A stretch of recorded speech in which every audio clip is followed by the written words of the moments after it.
you know all artificial grass has grain? If you've already ordered your free samples from Purchase Green, you'll notice the grain of each grass is readily apparent. When installing artificial grass, make sure the grain is always pointed in the same direction.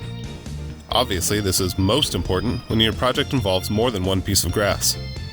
Neglecting to account for grain can result in some parts of your grass having a lighter colored appearance and others appearing darker.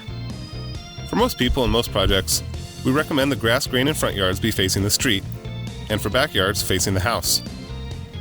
Also remember to consider the grain when adding infill or freshening up your grass with a turf broom. Brush against the grain to help the infill settle and to aid your grass in standing up nice and straight. For more grains of truth about artificial grass, call, click, or visit. At Purchase Green, we're always happy, helpful, and happy to help.